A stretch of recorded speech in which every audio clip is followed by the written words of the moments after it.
Bismillahirrahmanirrahim. Elhamdülillahi Rabbil alemin. As-salatu vesselamu ala eşrafil enbiya ve imamil murselin. Seyyidina ve habibina ve mevlana Muhammed ve ala alihi ve ashabihi ecma'in. Amma ba'd. Fa'udhu billahi mineşşeytanirracim. Bismillahirrahmanirrahim. İnne's salâ kânet alel mu'minîne kitâben mevqûtah. Sadakallahul azim. Hurmatlı talabalar, bugünkü bizning sabagımız namaz boyunca.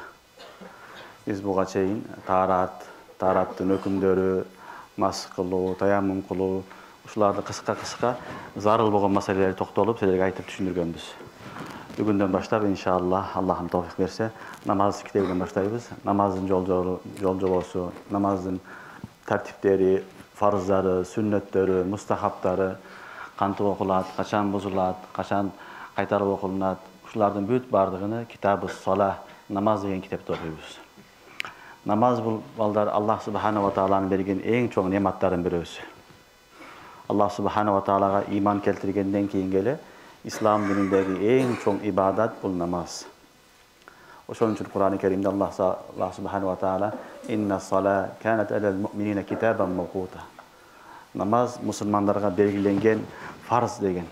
Oşun için namaz oku farz. Her bir balagat jetken erkekке, ayalga namaz oku farz. Namazı taştagan adam çoğun günökör. Öte çoğun günökör. Oylaş gerek men çoğun kişineke günö kıldım dep. Misалы bir adam bir günde 5 vakt namaz okubasa, bitirdi koşsak 6 vakt namaz okubasa, anda bir günde 6 çoğun günö kıldı degen söz. Her bir namaz taştagan adam çoğun günökör bolat. 5 namaz taştasan 5 çoğun günö kılgan bolasın. Anan öyle aytat, men ne kıldım Kudayga, men jaman iş kılgan jokmун dep, Kuday Taalaga şikayet kıla beret, nalay beret. Hakikatta namaz okugan jok. Oşo namaz okubagan adam gününe 5'ten 6'dan çoğun günö kılıp atat. Oşontu oturup ömür boyu namaz okubasa, mingdegen günögө batıp kalat, çoğun günögö. Oşon için Allah baro saktasın, namaz oku, bu farz öte çoğun nimet, Allah subhanahu wa ta'ala bergen nimet. Peygamberimiz sallallahu aleyhi ve sellem'de Allah Ta'ala Mirajga çakırıp, Mirajga barıp durup, oşol жерден ne kılgan? Farz kılıp, belek kılıp bergen. Bu Allah'ın bizge bergen en çok jakşılığı balдар. Allah Ta'ala özü menen gününe bizi 5 jolu baylanıştırat. 5 jolu özünün huzuruna çakırat. Allah Ta'ala menen baylanışkanга mümkünçülük berilet. Bu öte çok bakıt. Kıska möhnötte biz gününe Allah Subhanahu wa Ta'ala menen 5 jolu baylanışkanга Allah Subhanahu wa Ta'ala bizge mümkünçülük bergen nerse mına uşul namaz.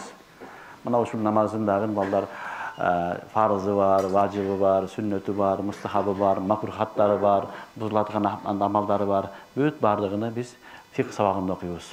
Fiqh sabagında şulardan barını fuqahalar, Allah razı olsun onlardan, kenen bayanda berişken. Kaçan namaz dürüst bolat, kaçan bolboy büyük barını kenen bayanda berişken. Namazın faziletleri balдар ayabay köp. Hadislerde aytat, Peygamberimiz sallallahu aleyhi ve sellem aytat, "Men tawadda'a fa ahsana al-wuzu'a, thumma salla rak'atayn, la yashu fihima, ghufira lahu ma taqaddama min zambi." Kim jakşılap, çıraylı ihlas menen tarat alsa, keyin 2 rekat namaz okusa, adaşbastan, azgırılbastan Allah Ta'alam ötken günelerin barını keçiret deydi. 2 rekat namaz okudun, Allah Subhanahu wa Ta'ala oşonun bereketi menen senin ötken günelerin barını keçirip salat. Andan sıdqarı hadiste Peygamberimiz sallallahu aleyhi ve sellem "As-salatu imadu'd-din" degen. Namaz bul dindin ustunu. "Faman aqamaha faqat aqamad-din." Kim namazı turguzsa, al dinni turguzu degen. Oşon üçün dinge turguzu, dinge amal kulu namazdan başlanat. Namazdan başlangandan keyin kalgan bardıq dinlerde turguzu, kalgan amallarını kılu jеңил bolat. Kim 5 vakt namazga takay baylanışı, 5 vakt namazı taşlabay okusa, Allah Subhanahu wa Ta'ala dinin kalan amallarında kılu atkarı jеңил kılıp koyat. Orozo karmo, zekat berүү, hajga barуу, başka hükümlerin büt barını Allah Subhanahu wa Ta'ala namazın bereketi menen jеңил kılat. Oşon üçün namaz bul jönököy nerse emes. Hadiste gelet, kıyamat günündagi en birinci suralgan nerse bu namaz bolat. Kıyamat günü gelgende, Kuday nasda barganda, "Awwalu ma yus'alu anhu al-'abd yawmal qiyama as-salah." Kıyamat günü bolganda esep kitep barыбыздан bolat. Oturgandarыбыздын barыбыз, dünyadagi bardıq adam oşol Allah'ın astında esep kitep beret. Жооп беребиz oşol ömürgө жашообузга. Oşondagi en birinci suroo namazdan başlalat. Kim namazdan ötse, kalgandары бар жеңіл болады. Kim namazdan ötpей қалған болса, қалгандары жақсы емес. Аяғы жақсы менен аяқтабайды. Ошондуктан намаз жөнөкөй амал эмес, Алла Таала фарыз кылган нияматтардын бирөөсү бул, эң чоң ниямат. Ошондуктан пайгамбар Алла Субхану ва Таала башында 50 мал окуганга буйрган. Кийин жеңилдик кылып отуруп Алла Субхану ва Таала 5 мал калтырган. Бирок Алла Таала хаким зат, берешен зат. Биз 5 намаз окуйбуз, Алла 50-тин соогун берет. Ла юбаддалул каулу ладей. Алланын астында өзгөрүү жок. Ал падыша, чыныгы падыша берешен зат. 5 мал окуйбуз балдар, 50 малдын соогун алабыз. Бул дагы умматы Мухаммад саллаллаху алейхи вассаламдын өзгөчөлүгү ниямат. Андан сырткары намаз окуганда Алла Субхану ва Таала намаз окуган адамдын жүзүндө нур коет. Намаз окуган өзүнчө бир нуру болот. As-sala man hafaza aleyha kanat lahu nuran. Kim namazды окуп жүргөн болсо, анын жүзүндө нур болот. Намаз кылган адамды карасаңар, жүзүндө нур болот. Ал ак болобу, кара болобу айырмасы жок. Намаздын, ибадаттын өзүнүн нуру болот. Бейнамаз адамда ал нур болбойт.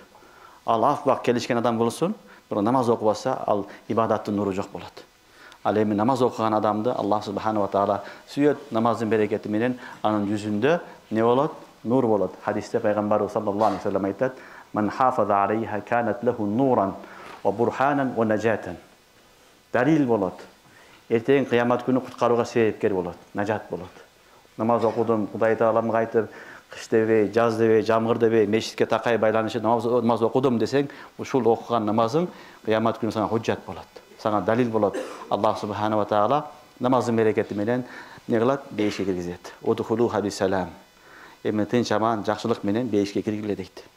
Ошондуктан намаз жөнөкөй нерсе эмес, намаз окуган адамдын жүзүндө нуру болот. Аллах Субхану ва Таала өзгөчө ибадаттын нурун берет. Андан сырткары анын несиде намазы, окуган намазы нажатка себеп болот кыямат күнү. Ал эми ким намаз окубаса, намаз менен иши жок болсо, уктай берсе, кайдыгер болсо, ал не болот десе, лам якун лаху нур. Анын нуру болбойт. Бейнамаздын нуру болбойт. Жана Кудайдын астында далил да жок анын. Ошондой эле кыямат күнү эң өкүнүчтүүсү Карун, Фир'аун, Хаман менен чогуу тигилет дейт. Ва юхшару яумал кыяма. Кыямат күнү келгенде Карун, Фир'аун, Хаман кафирлар.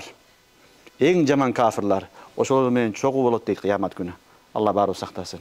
Демек намазды таштап коюп эле мен не кылып койдум, эчтеке кылган жокмун деп ойлобош керек. Сен чоң күнөө кылдың. Ушунчалык чоң күнөө сен кыямат күнү болгондо жөнөкөй кафирлар эмес, өтө чоң кафирлар менен чогуу болуп калышың мүмкүн. Алла Таала баары сактасын. Баары сактасын. Ошондуктан намазга Алла Таала баарыбыз бекем кылсын. Ар дайым намаз окуганга бекем болойлу. Намаз окуп жүрүп Алла Таалам жан бергенге насип кылсын. Намаз окуп саждада жан бергенди Алла насип кылсын. Бул эң бакыт балдар. Мундан өткөн бакыт жок. Ошон үчүн пайгамбарыбыз саллаллаху алейхи вассаламдын жакшы көргөн нерселердин бирөөсү куррата айни фис сала деген. Менин көзүмдүн кареги намазда болгон жакшы көрөмүн деген пайгамбарыбыз. Бул дегени намаз окуган жакшы көрөмүн деген сөз. Расулуллах саллаллаху алейхи вассалам намазды аябай жакшы көргөн, намаз өтө узун окуган пайгамбарыбыз саллаллаху алейхи вассалам. Узун окуганда хатта неме кадамдары ишип кетет эле. Ишип кетет эле. Неге мындай кыласыз? Алла Таала сизди кечирген го десе дагы пайгамбарыбыз айткан: "Афала акуну абдан шакура." Olursan Peygamberimizde inna fatahna laka fathan mubina liyaghfira laka Allahu ma taqaddama min zambik ve ma ta'akhkhar. Aldığın keyingi büt barın Allah Taala keçirgen taza zat, masum insan. Bирок ошондой адамдагын түнү менен туруп Peygamberimiz sallallahu aleyhi ve sellem буттары, мубарак буттары ишип кеткен. Ошондуктан намаз балдар жөнөкөй маселе эмес, намазга бекем болгула. Медреседен чыккандан кийин дагы, медресе убагына дагы Аллаху акбар дедиби? Бүт барын таштагыла дагы намазга баргыла. Аллаху акбар деген ошол болду эми. Калган бүт барын токтот. Токтот дагы эми кыла турган ишиң бир гана намаз болсун. Бүт бары дүйнөбү иштериң, сабагың, Кураның, жумушуң бүт барын токтотуп, мешитке барып намаз оку деген сөз. Алла Таалам баарыбызды намаз окуганга товфик берсин, бекем намаз кылган кылсын, өзүбүздү дагы, урпактарыбызды дагы кыяматка чейин мусулмандардын баарына Алла Таалам өзүгө сыйынган чыныгы мусулмандардан кылсын. Эми Китабу салаттын башында биз авкату салаттан баштайбыз. Намаздын убакыттары. Namazın vaqtlары ең бірінші мәселе. Бұл намаздың вақыттары балдар сілер білесіңер, бүгінгі күнде календарлар бар, сааттар бар. Ошол менен окуп жүрө беребиз. Алланын берген жеңилдиги бүт баары түзүлүп койгон. Бирок кээ бир учурлар болуп калат, саат жок, календар жок, телефон жок болуп калса, кантип намаз вакыттары билебиз. Кантип намаз окусак болот деген маселе турат. Ошон үчүн шариятыбызда намаз окуудун вакыттарын дагы шариятыбыз өзү белгилеп кеткен. Чырайлуу кылып Аллах субханаху ва таала пайгамбарыбызга Жибрил алейхиссалам түшүрүп, Жибрил алейхиссалам келип пайгамбарыбызга 2 күн намаз окуп берген. Биринчи күнү авал вакытында, экинчи күнү экинчи вакытында. Ошол 2 вакыт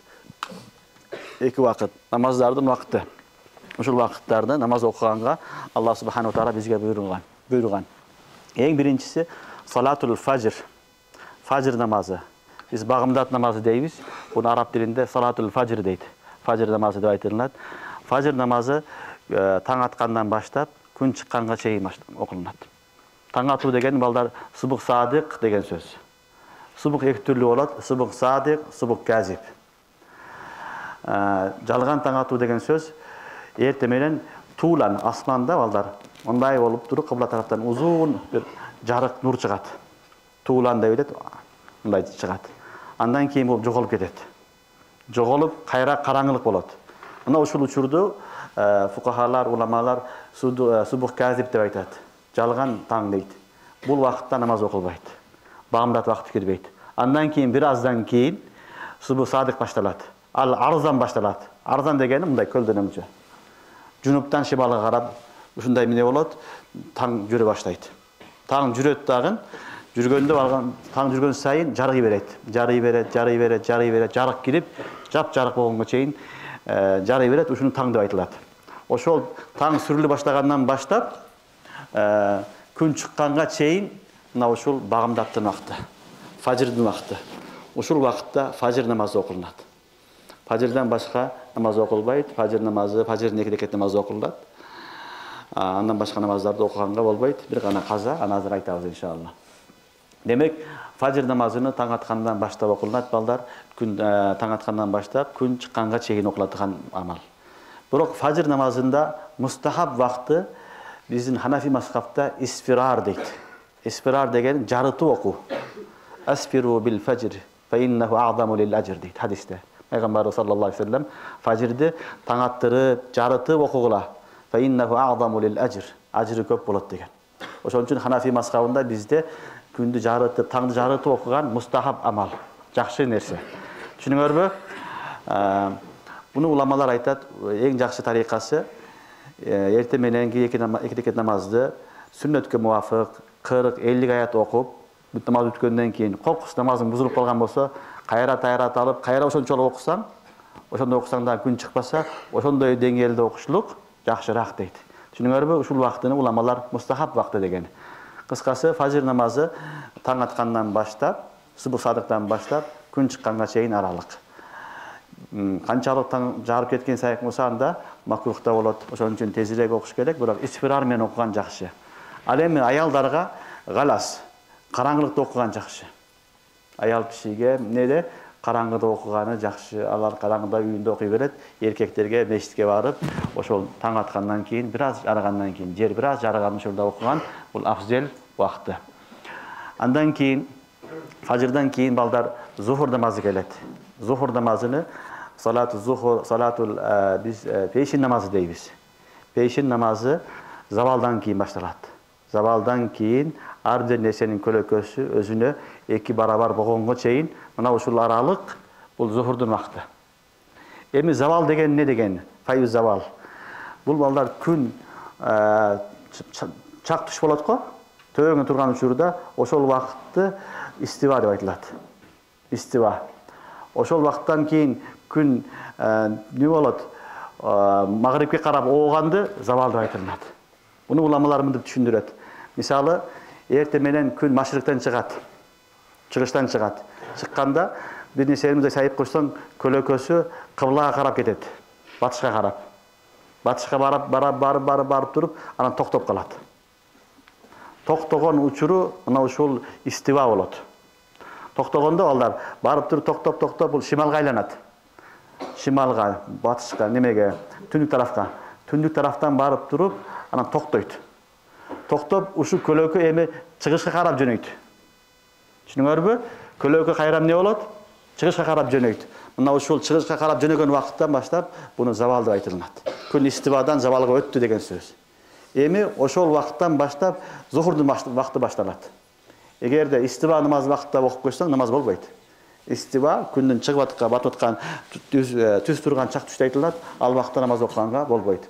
Демек, анын билиш тарикасы бирдекени сайып койсоңор, бир таякты сайынып койдуңар. Эртең менен күн чыкканда мына чыгыштан не болду? Батышка карап көлөкө болот. Ал барып кыскарып барып шымалга жөнөйт. Түшүнүңөрбү? Шымалдан барып туруп, кийин токтойт. Токтогон учурда ошону файыз завал деп айтылат. Завалдын көлөкөсү деген сөз. Ошону мындай белгилеп коесуңар. Андан кийин күн бияка оолгандан кийин батышка. Эми эмне болот? Көлөкө чыгышка карап жөнөйт. Эми ошол сайган нерсеңердин, баягы таяктын көлөмүн аласыңар. Ошого 2 барабар болгонго чейин зухурдун вакыты болот. Мына ошону мислейин деп айтылат. Мисалы, таягыңар 1 метр болсо, файыз завал 20 сантиметр болду дейлик, завал учурунда. Кийин көлөкө өткөндө, күн бияка ооггандан кийин машрыкка караганда көлөкө жөнөгөндө, көлөкөнүн немеси, мисалы 2 метр 20 сантиметр болоткан болсо, демек бул мислейин болду. Өзүгө 2 барабар болду деген сөз болот. Эми ошол вакытка чейин зухурду окуса болот. Зухурдун вакыты ушинтип айтылат, белгиленет. Эми ошол зухурдун вакытынан кийин эле артынан асыр намазынын вакыты келет. Асыр вакыты намаз вакыты ошол мислейинден кийин ар бир нерсенин көлөкөсү өзүнө 2 барабар болгондон баштап күн батканга чейин асырдын вакыты келет. Бирок аябай кечиктирген макрух болот балдар. Түшүнүңөрбү? Бул жерде дагы күн баягы саргарып калганга чейин кечиктирген болсо, курупка жакындап калса, анда макрух болот. Андан кийин эле күн батат, күн баткандан кийин магриб намазы кирет. Шам намазы дейбиз. Магриб намазы күн баткан замат кирет. Магрибти кечиктирүү макрух. Күн баттыбы, намаз вакыты кирди. Эми магриб намазынын вакыты күн баткандан баштап, балдар, шафакка чейин. Шафак деген ошол асмандагы кызылдыкты айтылат. Ал-хумра. Шафак, абияз, хумра деп бөлүнөт. Бирок бул жерде биз азыр хумрага токтолобуз. Хумра. Ошол күн батканда баягы батышты карасаңар, батышта эмне болот? Батып аткан жеринде кызылдар болот. Булуттарда кызыл шафак турган болот. Ошол кызылдык жоголгонго чейин магрибтин вакыты болот. Бул деген сөз ошого чейин вакытты чыгып кетпейт деген сөз. Окуса болот деген сөз. Бирок атайлап ошол вакытка чейин кечиктирүү бул макрух. Бирок сапарда болуп калды, бир себеп менен кечигип калды, окуйм десе, намаздын вакыты бар. Окуса болот. Ошол шафак жоголгонго чейин, кызылдык жоголгонго чейин бул эмненин вакыты экен? Магриб намазынын вакыты. Ошол шафак жоголгондон кийин эми иша намазынын вакыты башталат. Куфтан намазынын вакыты башталат. Субух садыкка чейин. Субух садыкка чейин аны вакыты болот. Бирок иша намазынын афзел вакыты түндүн авалгы 3/1-де. Авалгы 3/1-де окуган афзел. Иля нисфил лайлга чейин дагы макрух. Нисфил лайлга чейин окуса макрух. Андан кийин дагы макрух болот. Бирок вакыты чыгып кетпейт. Кандайдыр бир себеп менен сафарда, башка себептер менен кеч калган болсо, бул субух саатка чейин вакыты чыгып кетпейт, окуса болот. Бирок вакыттын афзели иша намазында кайсы экен?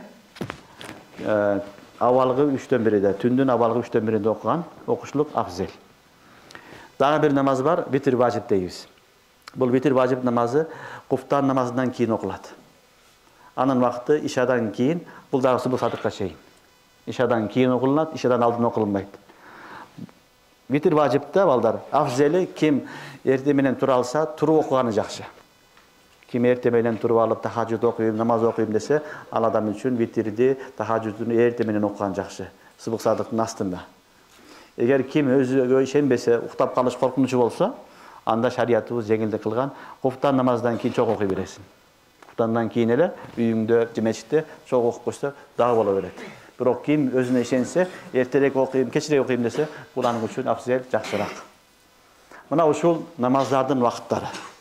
Эгер кайсы бир жерде талаада, чөлдө, саат жок, телефон жок жерлерде болуп калса, ушундай жол менен намаздын вакытын билип алса болот. Demek күндү карап туруп чак түш болуп туруп намаз окуганга болбойт экен, батып туруп окубойт болбойт экен деп не кылса болот, айырма кылса болот. Андан кийинки маселе балдар, макрух вакыттары бар намаздын. Ошол вакыттарда намаз окуу макрух деп айтылат. Буну да билип алгыла. Макрух вакыттары негизинен 2 вакыт, 3 вакытта айтылат.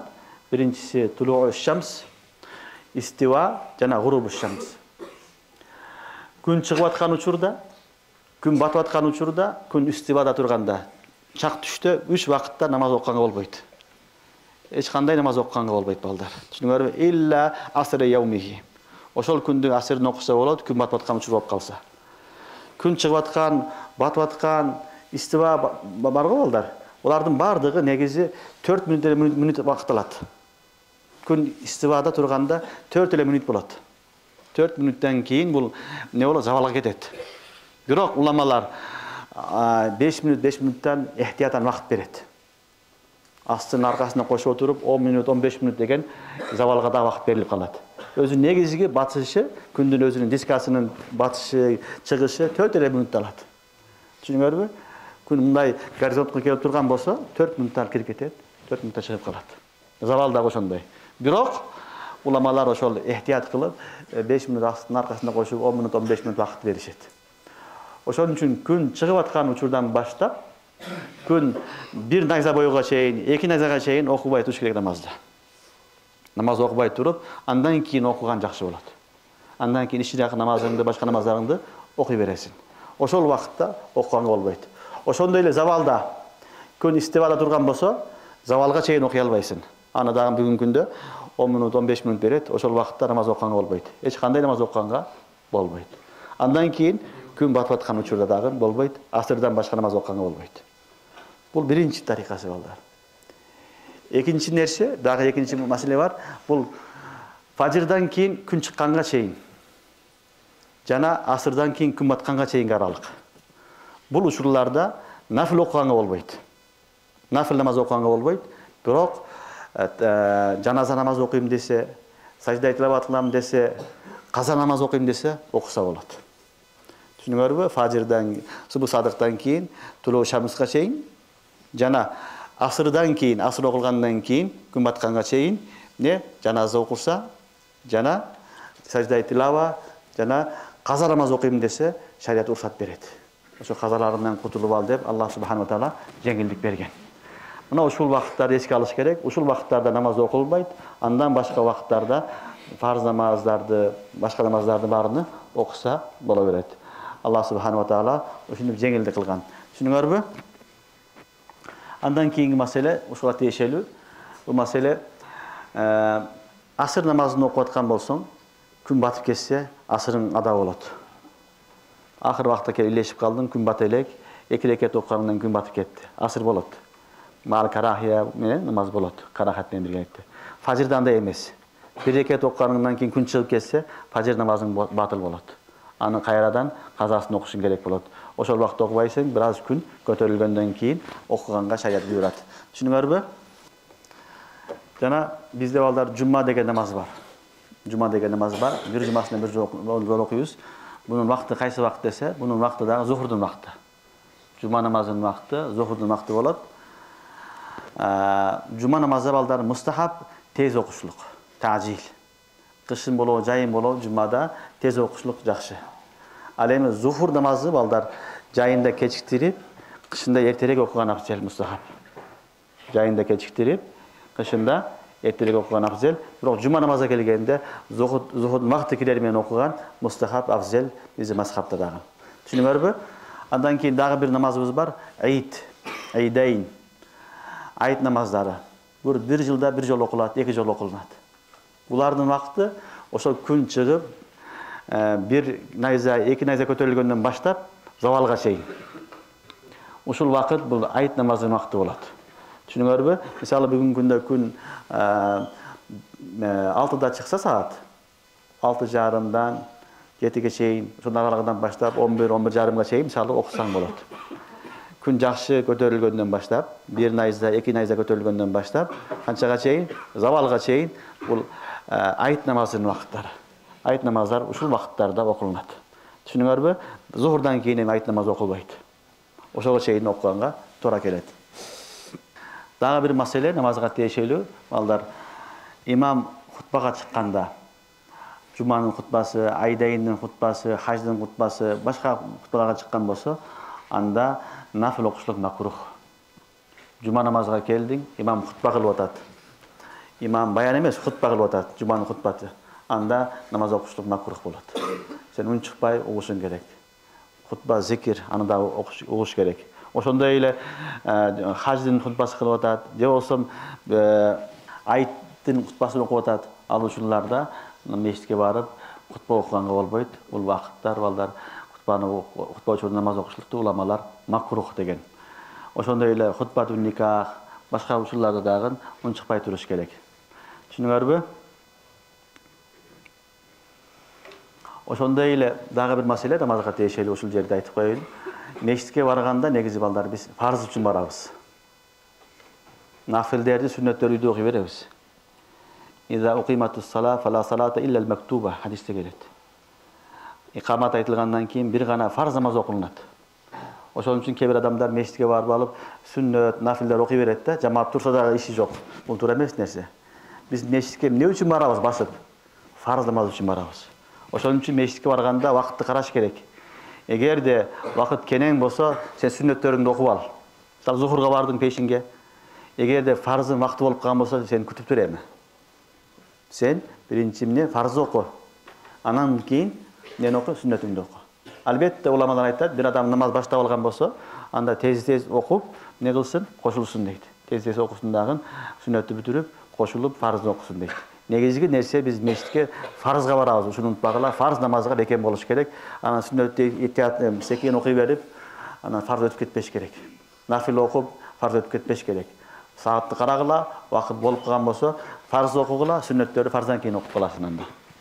Түшүнүңөрбү? Демек, мешитке барганда вакытты караш керек, анан кийин сүннөттөрдү окуш керек, эртерээк барыш керек, сүннөттөрдү убагында такканга аракет кылыш керек. Кокус кеч калса, фарзды окуп, фарздан кийин анан сүннөттөр окулунат. Андан кийинки маселе балдар, айт намазга тиешелүү маселе бул жерде айтып коелук, муну дагы. Айт намазга чыкканда балдар, айттын астында намаз окуган макрух. Үйүңдө дагы, мешитте дагы барып, мусаллада дагы окуганга болбойт. Айт намазга барасың, бир гана айт намазын окуйсуң. Баъдал айт, айттан кийин окусаң боло берет. Мусаллада эмес, үйүңө барып окусаң боло берет. Түшүнүңөрбү? Бирок айт намазында, айтка чыккан адам айт намазына барат, ага чейин намаз окулунбайт. Келгенден кийин үйүндө окусаң болот, бирок ошол жерде айттан кийин башка намаз окулунбайт. Бир гана айт намазы окулунат. Андан кийин эгер узхия болсо, узхияны кыласың, башка амалдар менен алек болосуң. Түшүнүңөрбү? Мына ушинтип уламалар бизге эмне кылган? Чечмелеп берген шариаттын өкүмдөрүнү мына ушул аралыктарда эмне кылынат? Намаз окулунат.